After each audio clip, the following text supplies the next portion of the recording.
Drage sestre i draga braćo, dragi prijatelji, dobrodošli na još jedan naš korizmeni susret ove godine Gospodnje 2021. Stavili smo si za zadaću, već to od prije, od Adventa, ove liturgijske godine, a građanske prošle, 2020. predstaviti, razmotriti, približiti, upoznati najnoviju encikliku Pape Franje, Fratelli Tutti, svi braća, sestre, o bratstvu i socijalnom prijateljstvu. U središtu te enciklike stoji prispodoba milosrdnog Samaritanca iz Lukinog evanđelja, pa ćemo i večeras na početku uzeti taj odlomak Lukinog evanđelja. Nalazimo se u kući Božjoj, želimo osluškivati glas Duha Božjega, Duha Kristova, pa što ima boljega i djelotvornijega od Božje riječi koja će nam i misli i osjećaj i cijelo naše biće usredotočiti upravo na Boga našega Gospodina Isusa Krista, koji nam se obraća. Iz Evanđelja po Luki. I gle, neki zakonoznanac usta i da ga iskuša, upita: Učitelju, što mi je činiti da život vječni baštinim? A on mu reče: u zakonu što piše? Kako čitaš? Odgovori mu onaj: ljubi Gospodina Boga svojega iz svega srca svoga i svom dušom svojom i svom snagom svojom i svim umom svojim i svoga bližnjega kao sebe samoga. Reče mu na to Isus: pravo si odgovorio, to čini i živjet ćeš. Ali hoteći se opravdati, reče on Isusu: a tko je moj bližnji? Isus prihvati i reče: čovjek neki silazio iz Jeruzalema u Jerihon, upao među razbojnike koji ga svukoše i izraniše, pa odoše ostavivši ga polumrtva. Slučajno je onim putem silazio neki svećenik, vidje ga i zaobiđe, a tako i Levit, prolazeći onuda, vidje ga i zaobiđe. Neki Samarijanac putujući dođe do njega, vidje ga, sažali se, pa mu pristupi i povije rane, zalivši ih uljem i vinom. Zatim ga posadi na svoje živinče, odvede ga u gostinjac i pobrinu se za nj. Sutradan izvadi 2 denara, dade ih gostioničaru i reče: pobrini se za njega, ako što više potrošiš, isplatit ću ti kad se budem vraćao. Što ti se čini? Koji je od ove trojice bio bližnji onomu koji je upao među razbojnike? On mu odgovori: onaj koji mu iskaza milosrđe. Na to mu reče Isus: idi, pa i ti čini tako.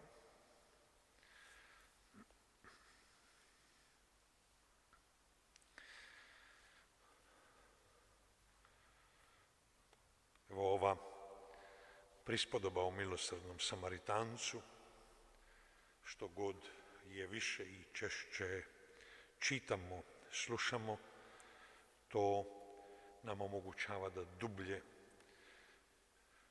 zaronimo u tajnu te radosne vijesti, u ljepotu onoga što ta radosna vijest nosi, u istinu radosne vijesti, u njezinu punoću, u njezinu krepčinu,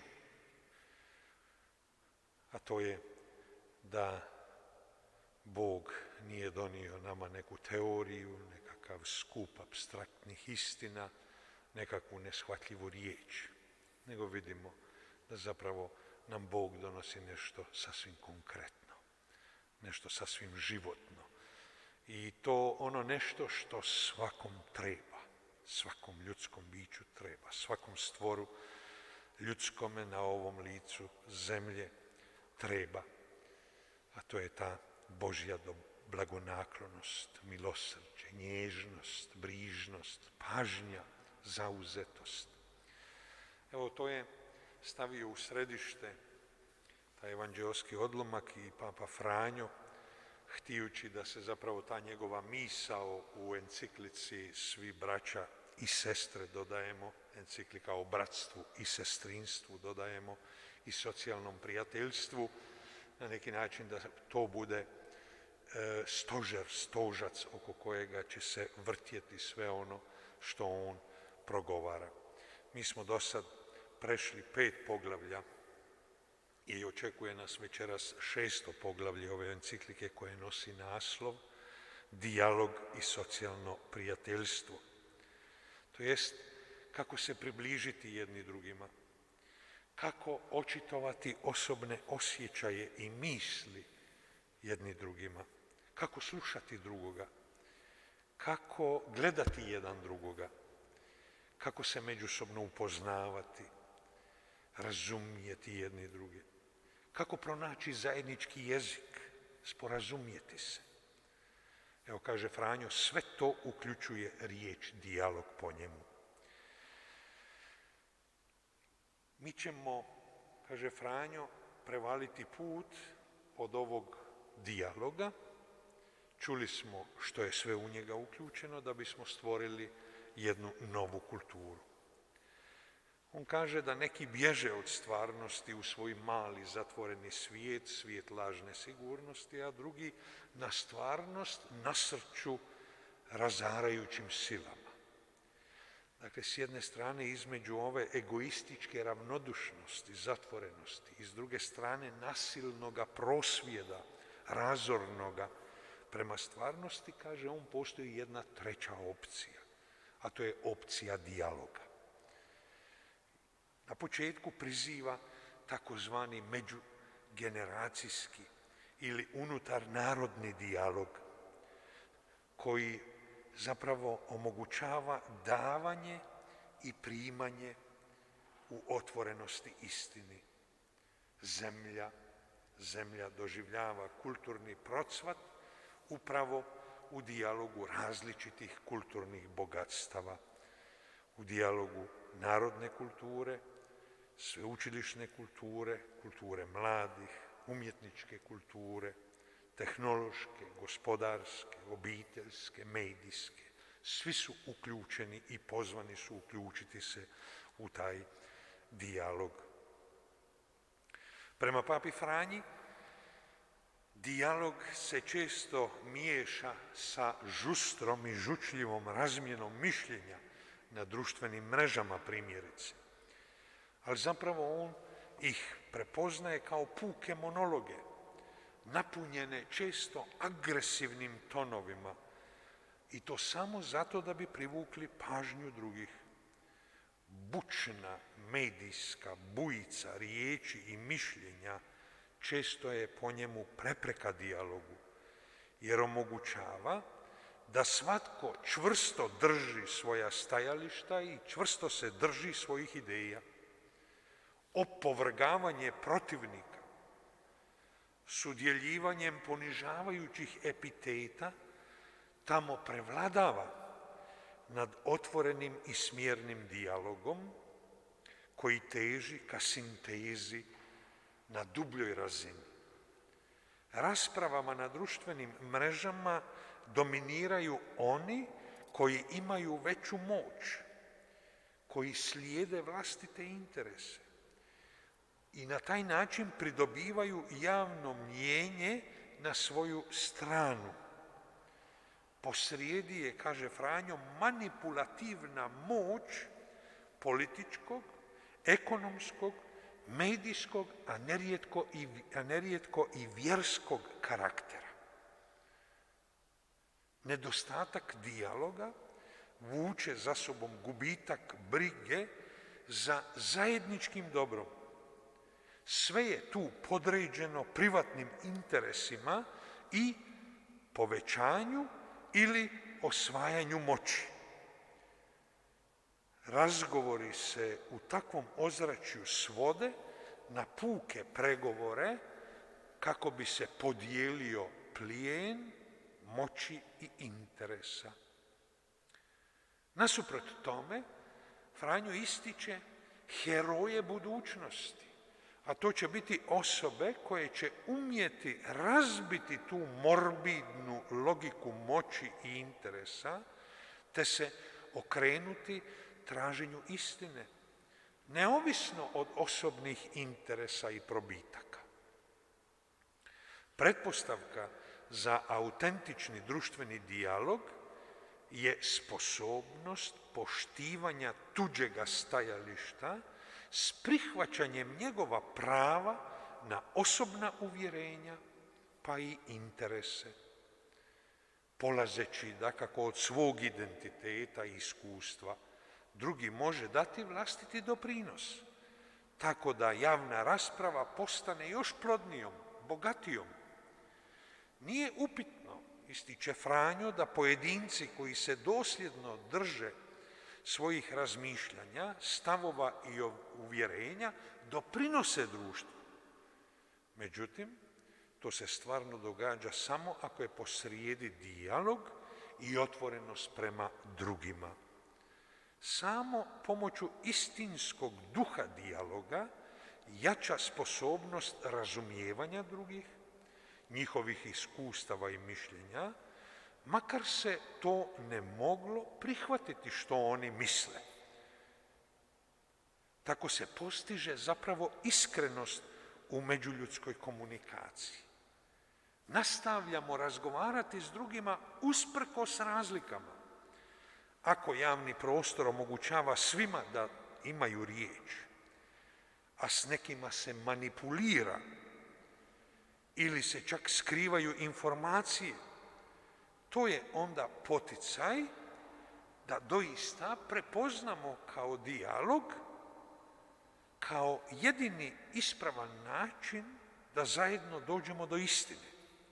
Samo u dijalogu, kaže Franjo, pojedini sektori društvenog života neće se zatvoriti u sebe, neće postati samodostatni i isključivi, nego će upravo u tom i kroz taj dijalog postati otvoreni za novo, za drugačije.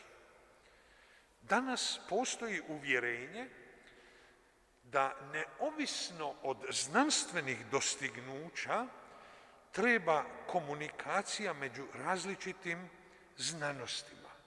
Dakle, i znanosti same sa svim svojim postignućima zahtijevaju iz samih sebe međuznanstvenu ili takozvanu interdisciplinarnu komunikaciju.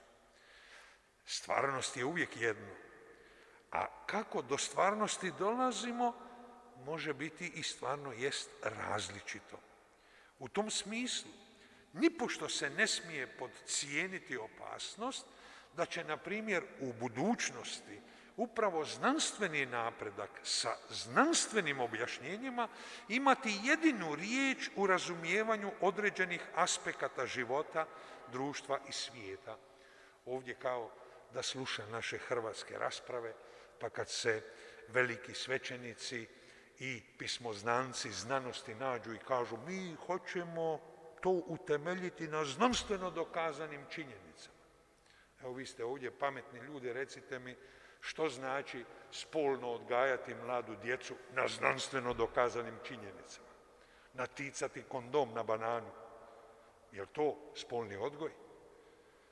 Dakle, vidimo kako Papa Franjo ipak na jedan uglađeni, fini način zapravo polako analizira naše tkivo, našeg suvremenog društva i naših rasprava i vidi da zapravo tu nije dijalog, tu nije volja za otvorenošću za novima, pogotovo ova opasnost, ne da se obezvrijedi znanost i znanstveni napredak, ne da se obezvrijede znanstveno dokazane spoznaje istine, nego da se zapravo ne upadne u tu klopku kako to pozivati se na znanstveno dokazane činjenice može riješiti sve probleme. Ne može.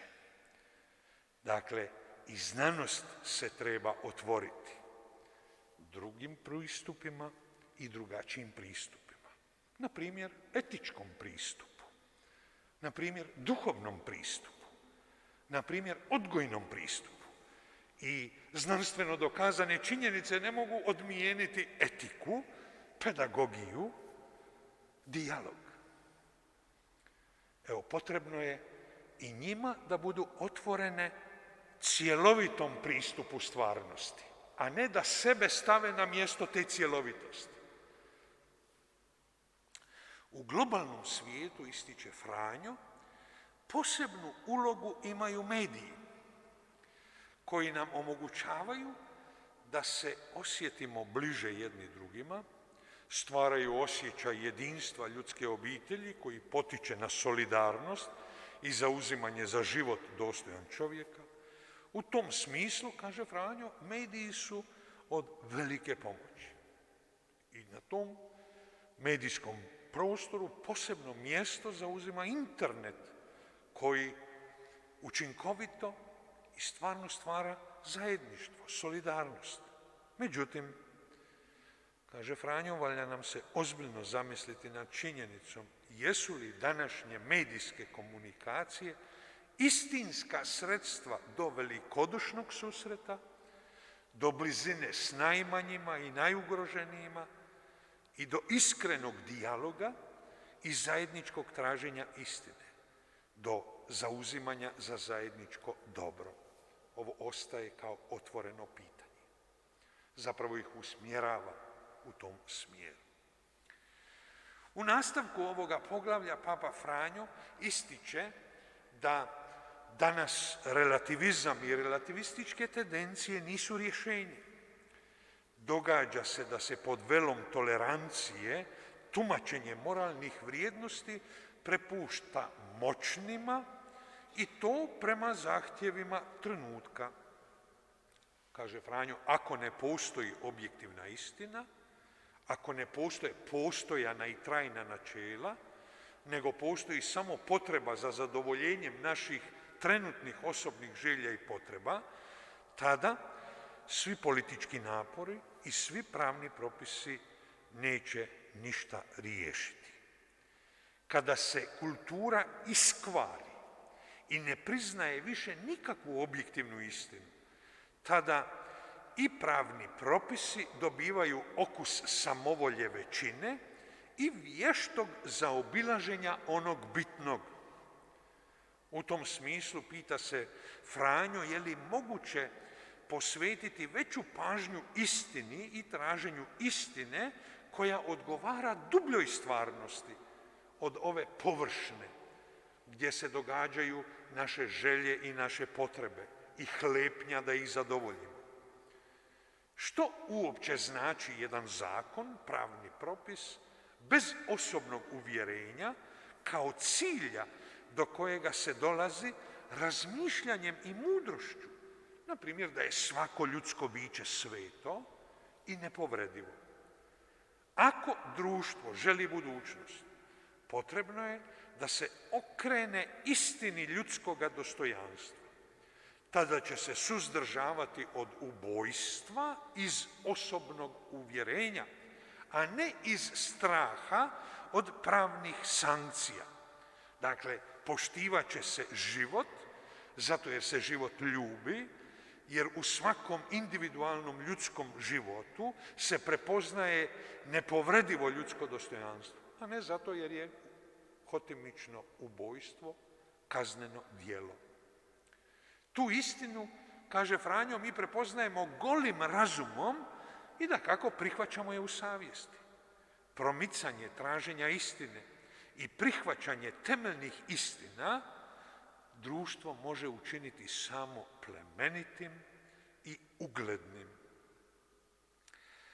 Trebamo naučiti kako se istinom može na različite načine manipulirati, kako ju se zna iskrivljavati, a onda čak i zataškavati podjednako u privatnoj i javnoj sferi života. Ono što se često naziva istinom nije samo izvješćivanje o činjenicama i događajima, kako se to primjerice događa u novinarstvu. traženje istine je potraga za najčvršćim temeljima na kojima počivaju i naše odluke i zakoni. Čovjek može svojim sposobnostima nadići ono što je u nekom trenutku prikladno, shvatiti neke nepromjenjive istine koje su, dakle, bile prije nas, danas vrijede i ostaće vrijediti nakon nas. Jer one svoj temelj imaju u samom čovjeku, u naravi ljudskoga bića.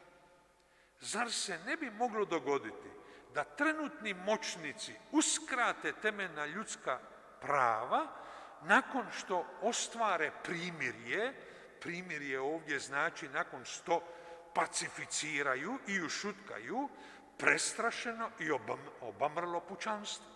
Dakle, Franjo aludira na moć jačega, gdje onda istina se poistovjećuje upravo sa mehanizmima moći jačega. I u tom smislu ističe on puki konsenzus među narodima nipošto nije dovoljan, jer je takav konsenzus podložan manipulaciji. Sposobni smo doista učiniti velika i silna dobra djela, ali u sebi nosimo također i razornu moć uništavanja, jer na koncu čovjekova narav je ranjena grijehom i što god čovjek čini inficira grijehom. Tu činjenicu najbolje dokazuje ravnodušni danas i okrutni individualizam u koji upadamo kad nas ne zanima istraživanje viših vrijednosti koje nadilaze naše neposredne interese i potrebe. Relativizam uvijek sa sobom nosi opasnost da će moćnik ili spretniji nametnuti svima svoju istinu. Međutim, moralne norme koje zabranjuju zlo u sebi ne poznaju ni povlastice ni iznimke. Biti zadnji bijednik ili moćni gospodar svijeta ne nosi nikakvu razliku u svjetlu moralne istine da smo svi jednaki u ljudskom dostojanstvu i u obvezi činjenja dobra. Danas nas se često uvlači, ističe Franjo, u izopačenu i ispraznu logiku koja nastaje srastanjem etike i politike s fizikom. U tom kontekstu dobro i zlo ne postoje kao nešto u sebi, kao objektivne činjenice, nego postoji samo ispostavljeni račun s dobitcima i gubicima. Potiskivanje autentičnog moralnog rasuđivanja uzrokuje svijest da se zakon ne odnosi na temeljni pojam pravednosti i da iz temeljnog pojma pravednosti crpi svoju zakonitost, nego na dominantne ideje u društvu. Dakle, što zakon ozakonjuje? Ono što se trenutno većini čini, paše, hoće, prohtije. Zbog toga, u suvremenom pluralističkom društvu, dijalog je najbolji način da se shvati i prihvati što se treba bezuvjetno poštivati, a što nadilazi puki konsenzus. Jer kada dođe do srozavanja, do progresivnog spuštanja moralne razine na površni društveni konsenzus koji je često puta plod trulih kompromisa, a to vidimo u političkom životu, onda na kraju pobjeđuje logika nasilja, a zapravo izgubi logika pravednosti. Posrijedi se traži i zahtijeva dijalog koji valja obogatiti i prosvijetliti i kritičkim rasuđivanjem, racionalnim argumentima, raznim perspektivama, doprinosima različitih grana znanja i gledišta.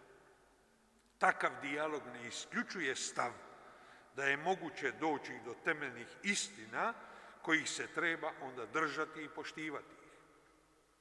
Na koncu konca, i socijalna etika je moguća samo ako se priznaju trajne vrijednosti. I kad smo putem dijaloga i konsenzusa zajedno došli do trajnih vrijednosti, uočavamo da one nisu plod dijaloga i konsenzusa, nego su utemeljene u jednu dublju stvarnost o kojoj se ne može pregovarati.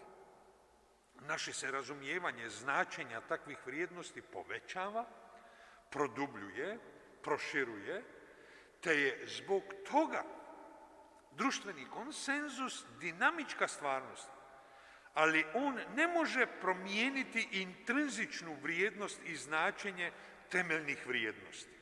One su temeljne upravo zato jer stoje u temelju, a ne na površini.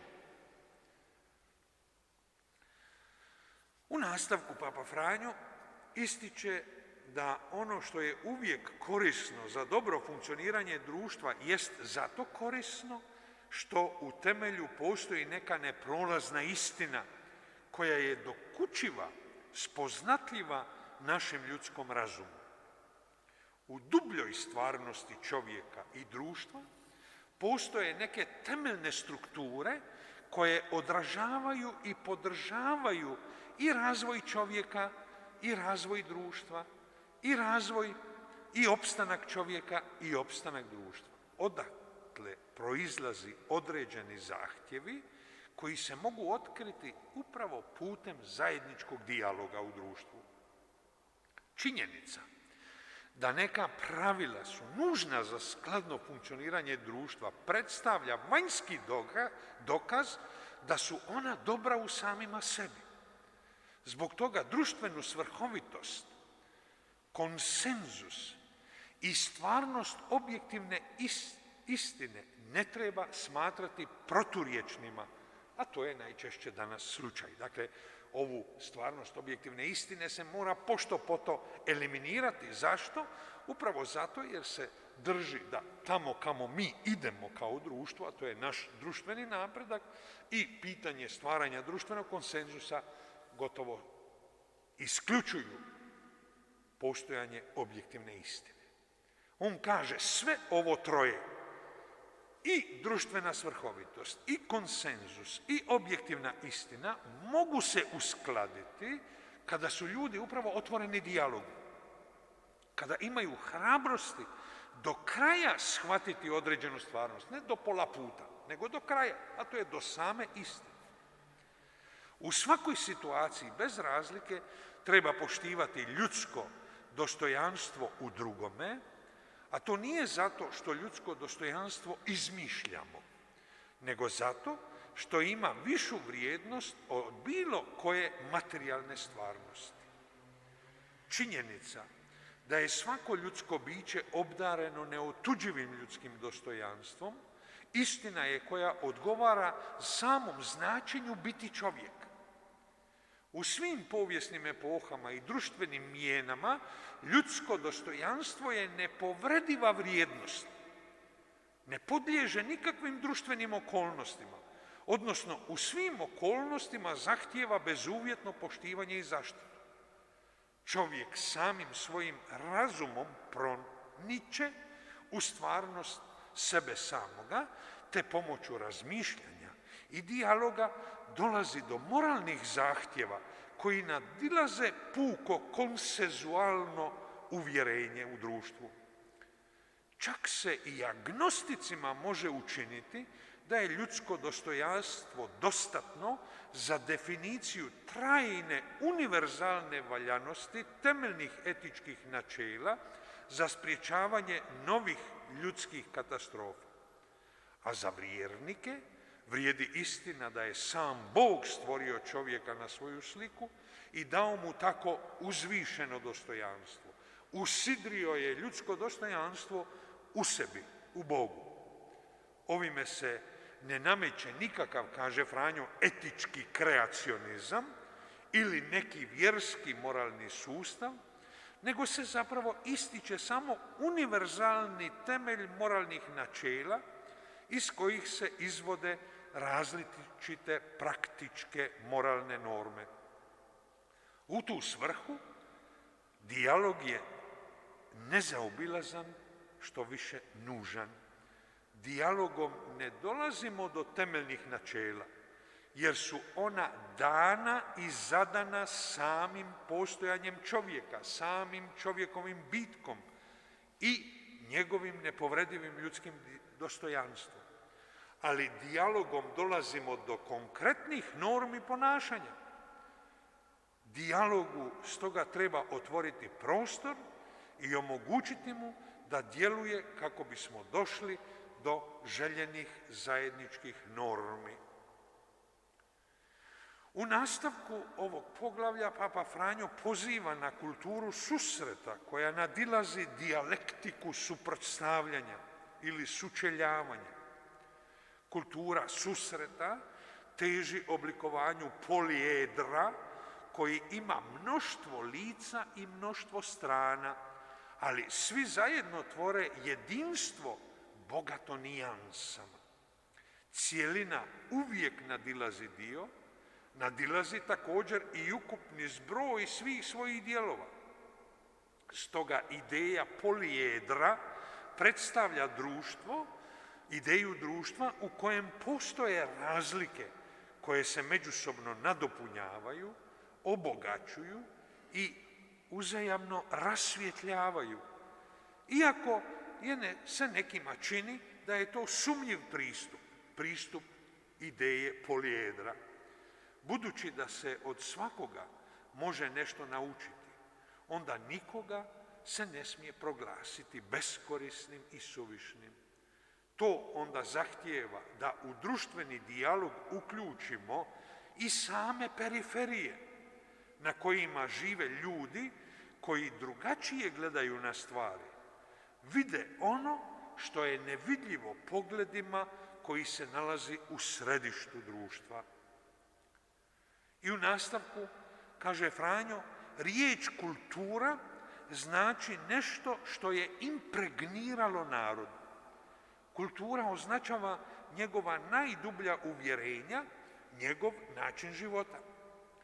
Kada se govori o kulturi u narodu ili o narodnoj kulturi, recimo, onda je to nešto više od nekakve ideje ili apstrakcije. U narodnoj kulturi ili kulturi u narodu uključene su želje, zanos, način života i nade koji karakteriziraju pojedini narod. U tom smislu, govor o kulturi susreta znači da u narodu postoji oduševljenje idejom okupljanja, traženja dodirnih točaka, izgradnje mostova, planiranja koje uključuje svih. Kultura susreta, kaže Franjo, je zapravo kultura naroda. Da bi se ostvario socijalni mir, potrebno je ulagati i napor i umijeće. Lakše bi bilo suzbiti slobode i razlike s lukavošću i određenim resursima, ali ono što bi se time postiglo ne bi bio mir, a najmanje bi to bio trajan mir, kao plod upravo kulture susreta. Integracija različitosti mnogo je teži i zahtjevniji proces, ali samo tako se može doći do istinskoga i trajnog mira. Trajni mir se ne postiže okupljanjem čistih i besprijekornih, nego okupljanjem svih, pa čak i osoba koje su kritizirane zbog nekih svojih pogrešaka u životu. Ali i one imaju još nešto za dati i mogu obogatiti ovo naše zajedničko nastojanje. Dakle, ideja je da se nikoga ne isključi. Ne radi se ovdje o miru, ističe Franjo, koji nastaje ušutkivanjem društvenih zahtjeva ili spriječavanjem buke, ostavljanju dogovora na papir i onda da bude mrtvo slovo na papiru, ili o prolaznom miru za sretnu manjinu u društvu. Nego se ovdje radi o trajnome miru koji nastaje kroz procese susreta i dijaloga, upravo kulture susreta. Franjo poziva, opremimo svoju djecu oružjem dijaloga, naučimo ih dobrom boju susreta. I ovdje je aluzija na ideju duhovnoga boja kod apostola Pavla. A da bi se to dogodilo, potrebno je steći dobru naviku i sposobnost priznanja prava drugome da bude drugačiji i različit. Kad se takvo priznanje ugradi u kulturu, tada nastaje kultura susreta koja pomaže ostvarenje socijalnog dogovora. Ako ovakvo priznanje nije u središtu, onda će na to mjesto lako doći logika koja druge čini beznačajnima i nevažnima, osporavajući im čak vrijednost u društvu. Zbog toga se u pozadini odbacivanja vidljivih oblika nasilja često krije druga još podmuklija vrsta nasilja, a to je nasilje onoga koji prezire drugačijeg od sebe, a pogotovo kad osjeća da su mu ugroženi njegovi sebični interesi. Kad se društvo ponaša kao da siromašni ne postoje, ističe Franjo, tako što većina uživa u svim blagodatima koje im svijet pruža, tada dugoročno takvo ponašanje neće proći bez loših posljedica. Ignoriranje siromašnih prije ili kasnije će uzrokovati novi oblik nasilja koji često bukne kad se najmanje nada. Snovi o jednakosti, slobodi i bratstvu ostaju tako samo snovi kad nisu omogućeni svima jednakost, sloboda i bratstvo. Posrijedi nije samo traženje susreta među onima koji u rukama drže moć, nego traženje susreta svih, uključujući pritom i siromašne. Najsiromašnije i marginalizirane skupine često ne prihvaćaju dobre prijedloge jer ih se predstavlja s predrasudama i u ruhu koje je siromašnima tuđe. Socijalni dogovor treba biti ujedno kulturni dogovor koji uključuje priznanje i poštivanje različitih stilova života i uvjerenja koji zajedno supostoje u društvu. Primjerice, ističe Papa Franjo, domorodački narodi se protive napretku. Ne samo zato jer imaju drugačiju predodžbu napretka koja je nerijetko humanija od one najrazvijenijih naroda, nego zato što njihova kultura ne podržava dobrobit samo onih na vlasti koji će navodno donijeti mir na zemlju.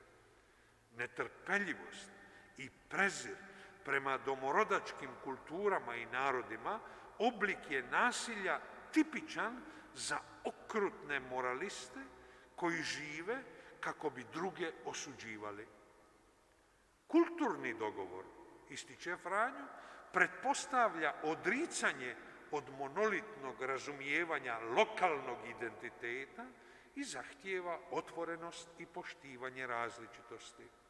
To zahtijeva da se nečega treba i odreći radi ostvarenja zajedničkog dobra. Nitko ne može posjedovati cijelu istinu, niti udovoljiti samo svojim željama, jer bi to moglo dovesti do uništenja onog drugoga.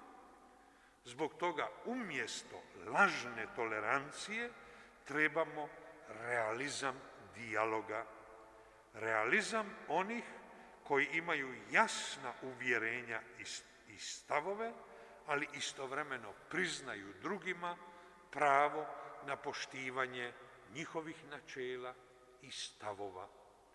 Tek tako se događa pravo prepoznavanje drugoga kao drugačijega, kao različitoga, i to omogućava samo ljubav koja zahtijeva da se stavimo u položaj drugoga, ne bismo li otkrili što je ono njegovo autentično, što njega motivira i pokreće u životu.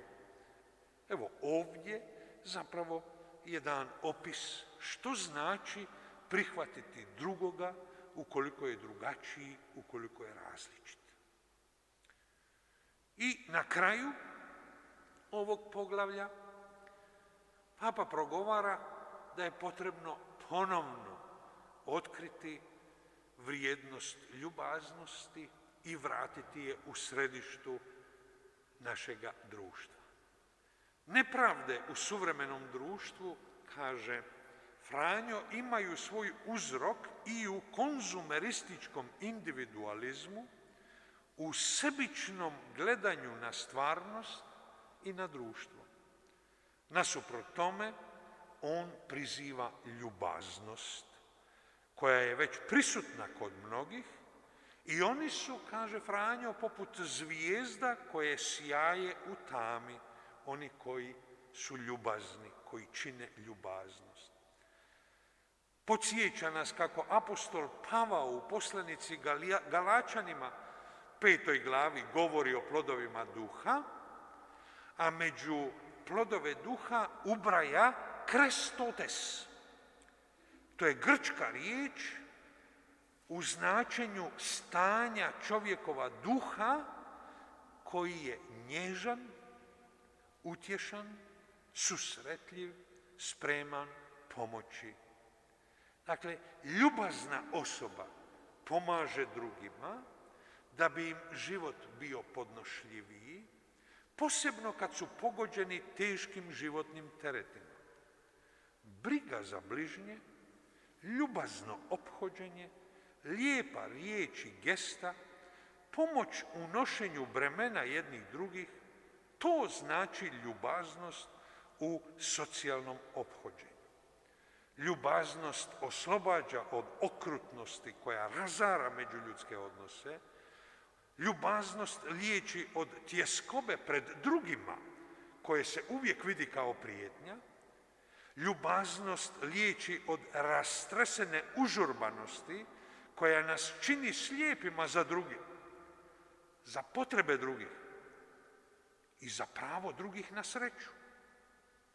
Ljubaznost podrazumijeva male, često puta neprimjetne i nevidljive, ali vrijedne geste koje potvrđuju našu blizinu drugima, posebno onima koji su u potrebi. Stoga svakodnevno ulaganje u ljubaznost, ističe Franjo, stvara ozračje zdravog suživota koji nadvladava nesporazume i spriječava sukobe. Ljubazno ponašanje nipošto nije nešto sporedno, nego treba postati kultura.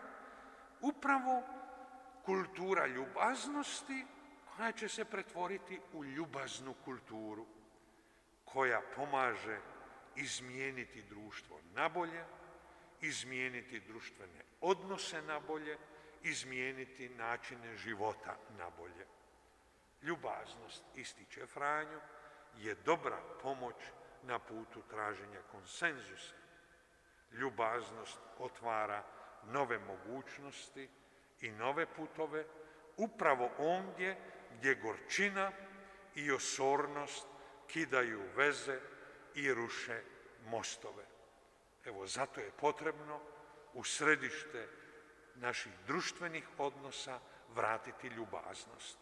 Ljubaznost, reći ćemo, kao nastavak i produžetak socijalnog prijateljstva. Evo, Franjo nas je u ovom poglavlju podsjetio kako je važan i potreban dijalog. Dijalog s jedne strane omogućava uspostavu socijalnog prijateljstva, socijalno prijateljstvo koje će se na koncu pokazivati i u ljubaznosti i u kulturi susreta, a istovremeno to socijalno prijateljstvo koje je uspostavljeno, ta ljubaznost koja na neki način zrači i predstavlja jedan važan ingredijent tog socijalnog prijateljstva, omogućavat će dalje dijalog. Naravno da je u društvu pluralističkom kakvom živimo potreban konsenzus. Da bi se taj konsenzus dogodio, potrebna je naša otvorenost za razgovor, za dijalog, za susret, za prihvaćanje, za poštivanje. I pogotovo ova zaokupljenost istinom, zaokupljenost moralnim vrijednostima. Jer ukoliko odustanemo od istine kao temelja našeg osobnog i društvenog života i ukoliko odustanemo od temeljnih moralnih vrijednosti, zapravo ne znamo više zašto bismo se trudili i borili u društvu. Zato je važno da u središtu tog dijaloga, u središtu kulture susreta, u središtu traženja konsenzusa bude upravo istina i temeljne moralne vrijednosti, jer samo istina oslobađa, samo moralne vrijednosti govore o vrijednosti čovjeka kao takvoga. A da sve to na koncu začinimo ljubaznošću. Time smo predstavili i 6. poglavlje enciklike Fratelli Tutti, svi smo braća, dodajemo i sestre, o bratstvu, sestrinstvu i socijalnom prijateljstvu i tu ćemo staviti točku za večeras u nadi susreta idući ponedjeljak i upoznavanja sa 7. poglavljem. Slava Otcu i Sinu i Duhu Svetomu.